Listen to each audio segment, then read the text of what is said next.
तर एकीकडे विरोधक निवडणूक आयोगावर गंभीर आरोप करत असताना दुसरीकडे खुद्द सत्ताधारी आमदार देखील निवडणूक आयोगावर निशाणा साधतायत। राष्ट्रवादी काँग्रेसचे विधान परिषदेचे आमदार सतीश चव्हाण, शिवसेनेचे आमदार संजय गायकवाड, भाजप आमदार मंदा म्हात्रे आणि देवयानी फरांदे यांनी निवडणूक आयोगावर आरोप केले। गंगापूर विधानसभा मतदारसंघामध्ये 36,000 मतदारांची नावं दुबार आहेत, असा गंभीर आरोप आमदार सतीश चव्हाण यांनी केलाय। तर संजय गायकवाडांनी दुबार मतदानाचा आरोप केलेला आहे। भाजप आमदार देवयानी फरांदे यांनी बोगस मतदारांवरून आरोप करत चौकशीची मागणी केली आहे। तर भाजप आमदार मंदा म्हात्रे यांनी थेट अधिकाऱ्यांवरच आरोप केले।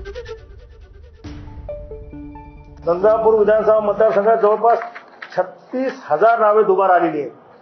खरं तर मतदार यादीपासून ते निवडणूक निकाल लागेपर्यंत सगळे काम पारदर्शकपणे पार पडण्याचं काम हे निवडणूक आयोगानं करणं अपेक्षित आहे।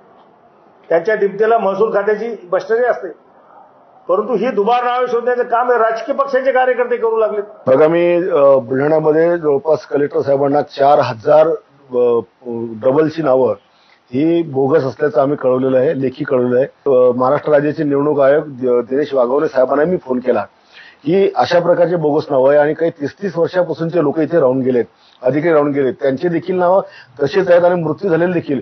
हा आकडा जिल्ह्यात जर विचार केला तर लाखापेक्षा अधिक हा आकडा आहे। गेले 15-20 वर्ष जवळजवळ मी सातत्याने ही दुबार नावं असतील किंवा बोगस नावं असतील यासाठी मी कलेक्टर असतील, निवडणूक अधिकारी असतील यांच्याकडे प्रयत्न करत होते। ही ठराविक लोक असतात, ही पैसे घेऊन नोंदणी तर करतात आणि लोक इकडनं तिकडनं गावाकडनं आणून सकाळ सकाळ ते मतदान करूनही ते जातात, त्यामुळे उमेदवाराला त्याचा फटका बसू शकतो। मतदार जी काही याद्यांच्या बाबतीमध्ये जी तपासणी वगैरे जी आहे, हे खरं आहे की जवळपास 95 पासूनच्या याद्या आज पूर्णतः देशभरामध्ये ह्या सगळ्याकडे हे होत आहेत आणि त्यामुळे माझी देखील मागणी राहील की मतदार याद्या ज्या आहेत त्याची व्यवस्थित तपासणी BLO नेमून या सगळ्यांची करायला पाहिजे।